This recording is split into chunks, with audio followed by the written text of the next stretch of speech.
warahmatullahi wabarakatuh. Nama saya Isnani Nabila dari Prodi Manajemen semester 1 ingin memberi pembahasan tentang materi kuliah teori organisasi dari bab 1 sampai bab 7. Mari kita simak. Check it out. Sebelum masuk ke materi bab 1, di sini saya akan menjelaskan. Tentunya kita tidak asing dengan yang namanya organisasi. Nah, apa sih definisi organisasi itu sendiri? Organisasi didefinisikan sebagai penggambaran jaringan hubungan yang bersifat formal, juga rangkaian hierarki kedudukan dan jabatan yang menggambarkan secara jelas garis wewenang dan tanggung jawabnya.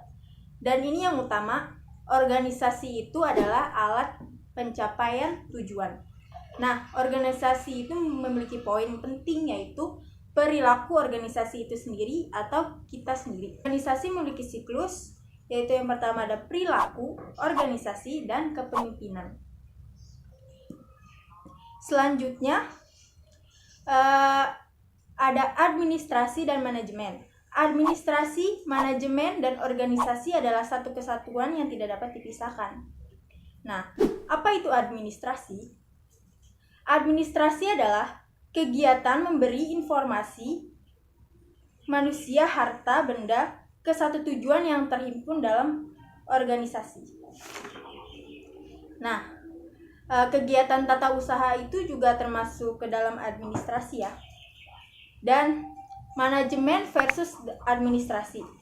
Aktivitas manajemen bergantung pada yang telah ditetapkan administrasi.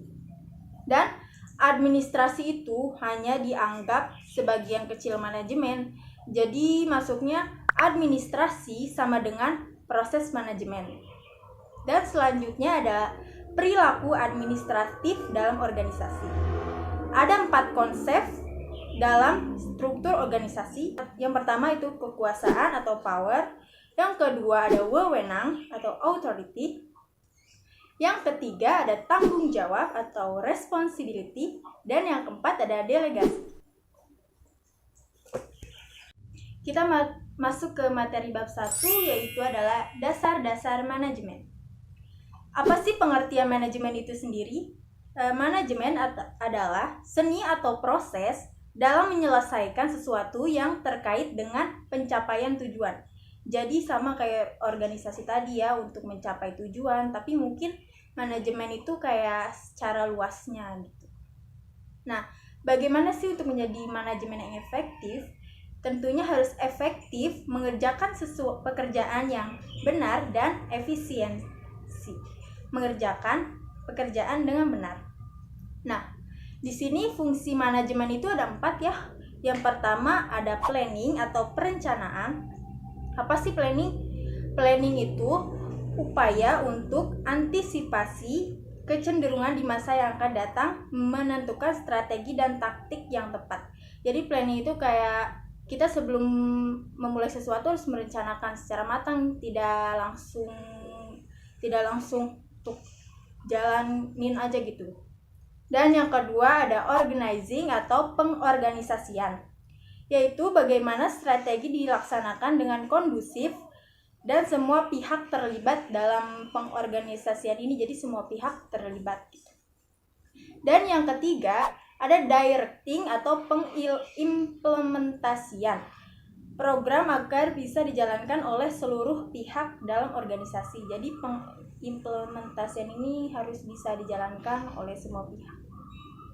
Dan yang keempat tentunya ada pengawasan, yaitu untuk memastikan seluruh kegiatan yang telah direncanakan, yang telah diorganizing, yang telah diimplementasi, semuanya itu berjalan dengan baik dan dapat mencapai tujuan. Nah, apa aja sih kegiatan dalam fungsi manajemen? Biasanya kalau planning itu dia ada tujuan dan target bisnis, strategi, dan sumber daya.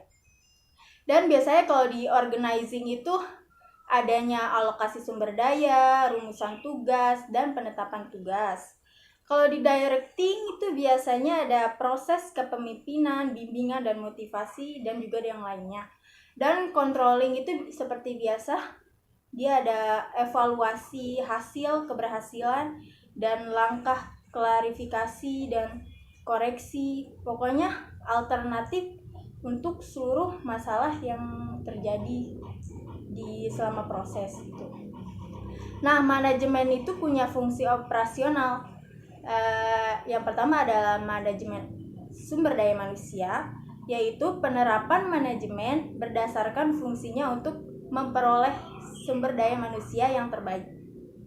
Nah, yang kedua ada manajemen produksi, dan biasanya manajemen ini itu untuk menghasilkan produk sesuai standar yang diharapkan. Nah, yang ketiga ada manajemen pemasaran. Biasanya manajemen pemasaran ini tahu mengidentifikasi apa sih yang dibutuhin di masyarakat dan bagaimana cara pemenuhannya gitu. Dan manajemen keuangan tentunya mengatur seluruh keuangan pada perusahaan, dan manajemen informasi biasanya dia yang memberikan informasi maupun internal maupun eksternal. Lanjut ke bab 2, yaitu ada manajer dalam kegiatan manajemen. Nah, kalau berbicara tentang manajemen pasti ada yang namanya manajer. Siapa itu manajer? Manajer adalah orang yang melakukan kegiatan manajemen, bertanggung jawab secara langsung, dan memastikan kegiatan dalam seluruh pengembangan tugas itu dapat terjalani. Jadi, kalau manajemen itu prosesnya, kalau manajer itu orangnya yang menjalani ya, orang pelaksananya. Nah, manajemen ada keahliannya tentunya. Ada keahlian teknis, komunikasi, konseptual, pengambilan keputusan. Nah, ada juga manajemen global. Biasanya kalau manajemen global itu tidak hanya fokus di satu negara, dia akan fokus juga di lintas negara. Nah, tingkatan manajemen. Manajemen itu juga punya tingkatan ya. Yang pertama ada top manajemen. Top manajemen itu paling atas. Dia kayak direktur utama gitu-gitu. Yang pokoknya yang ada di atas pimpinan. Dan yang kedua itu ada middle management. Seperti di bawah top management, dan ada supervisory, jadi first line management, garis pertama manajemen, dan yang terakhir itu ada non supervisory management, itu paling bawah ya. Nah, kita masuk ke bab 3, lingkungan dan budaya organisasi. Nah, organisasi bisnis sebagai bagian dari lingkungan. Organisasi merupakan bagian dari lingkungan masyarakat. Kegiatan manajemen wajib memperhatikan faktor lingkungan terkait.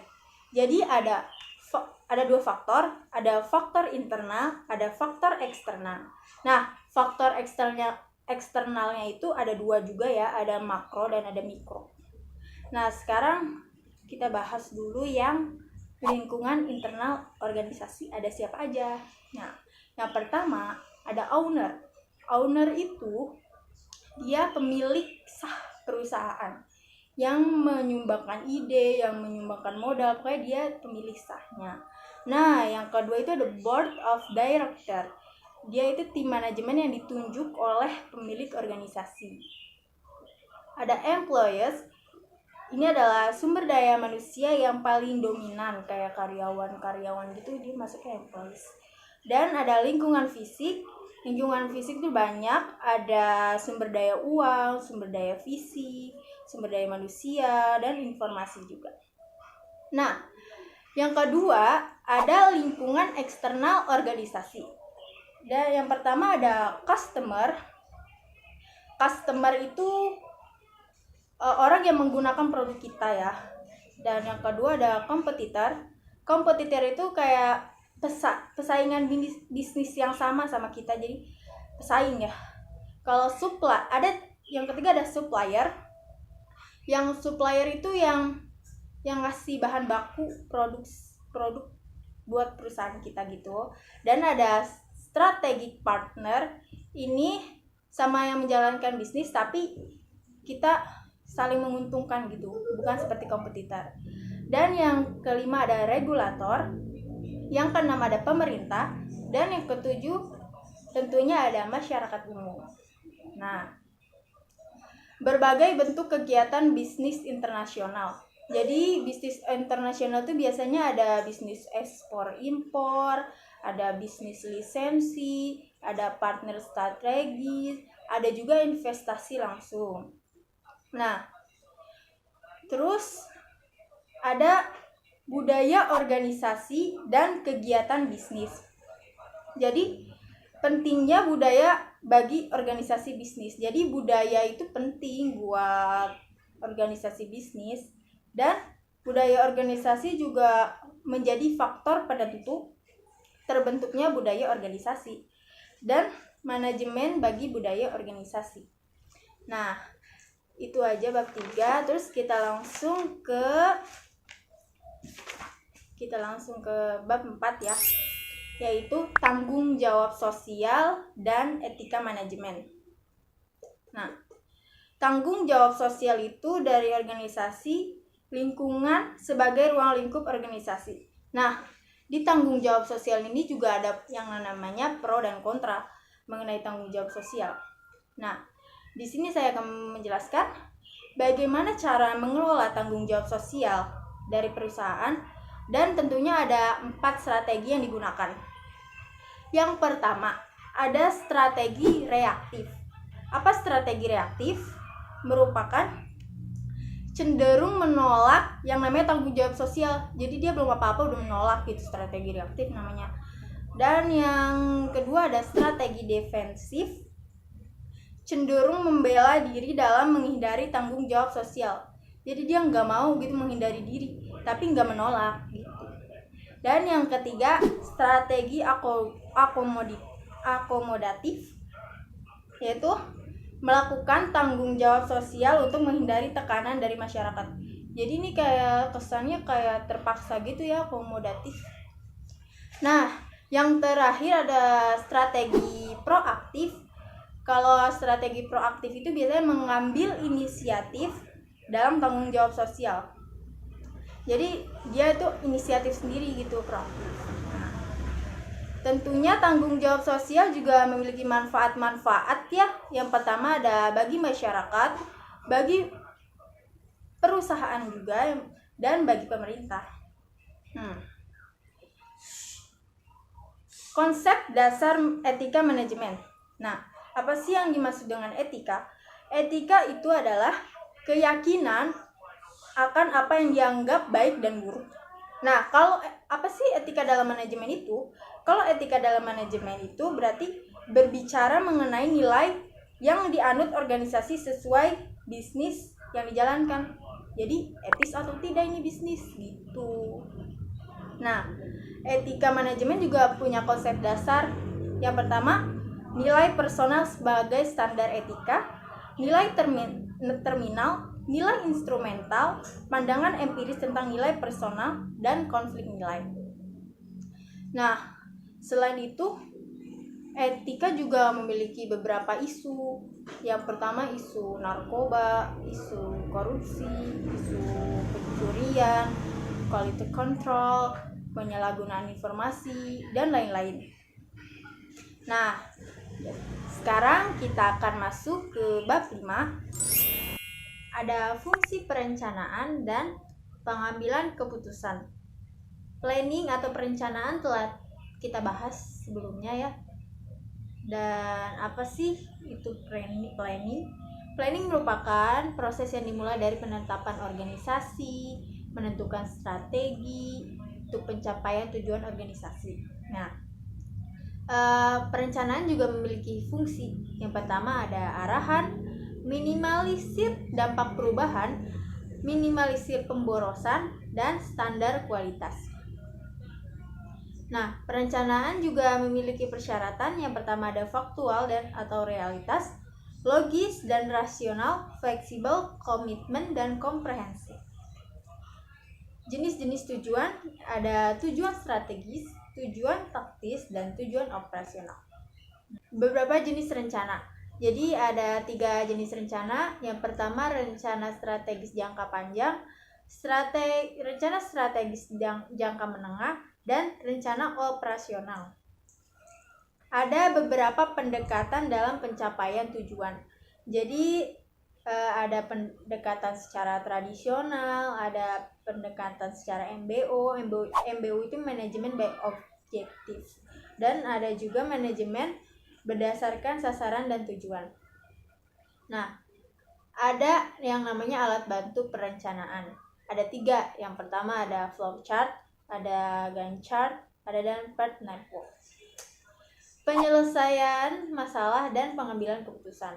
Nah, gimana kita kalau menyelesaikan masalah? Tentunya harus memahami masalah dulu ya, dan baru menyelesaikan masalah.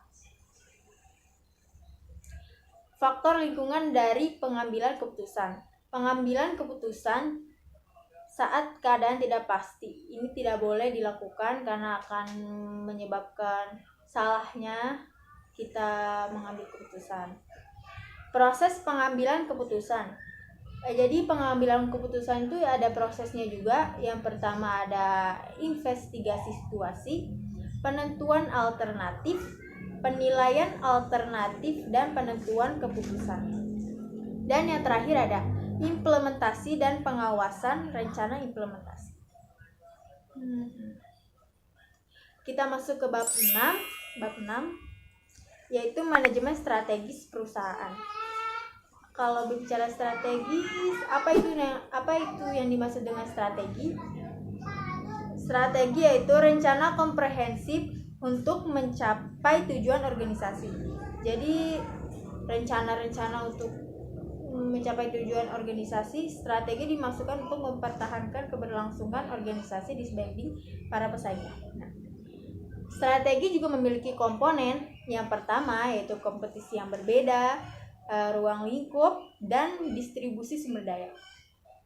Ada jenis-jenis strategi. Yang pertama ada corporate level, ada business level strategi, dan yang ketiga ada functional level strategi. Pemilihan strategi, gimana sih kita biar milih strategi yang benar? Gitu kan kalau kata bahasanya. Jadi pemilihan strategi itu biasanya berdasarkan analisa SWOT. S strength, W-nya weakness, O-nya opportunist, dan T-nya threat. Proses manajemen strategis. Jadi ada 4 proses manajemen strategis. Yang pertama ada penentuan tujuan, ada penyusunan strategi, ada administrasi, dan pengendalian strategi. Masuk ke bab 7. Ini bab terakhir, yaitu tentang fungsi pengorganisasian dalam manajemen perusahaan. Yang pertama ada desain and struktur organisasi. Konsep dasar pengorganisasian. Manajer mengalokasikan keseluruhan sumber daya organisasi sesuai dengan rencana yang telah dibuat berdasarkan suatu kerangka kerja organisasi tertentu. Jadi manajer itu mengalokasikan semua sumber daya untuk dia udah membuat juga kerangka kerja organisasi. Nah, ada 4 pilar dalam perorganisasian. Yang pertama ada pembagian kerja, ada pengelompokan pekerjaan, ada penentuan relasi antar bagian dalam organisasi, dan yang keempat ada penentuan mekanisme antar bagian. Jadi pembagian kerja. Contoh aja ya.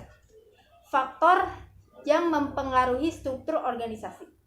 Jadi ada juga faktor yang mempengaruhi organisasi. Yang pertama ada strategi organisasi, skala organisasi, teknologi, dan juga lingkungan. Nah, pendekatan dalam proses departementalisasi. Ada pendekatannya, ada 5: pendekatan fungsional, pendekatan produk, pendekatan pelanggan, pendekatan geografis, dan juga pendekatan market.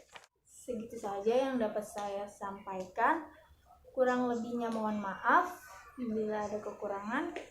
Wassalamualaikum warahmatullahi wabarakatuh.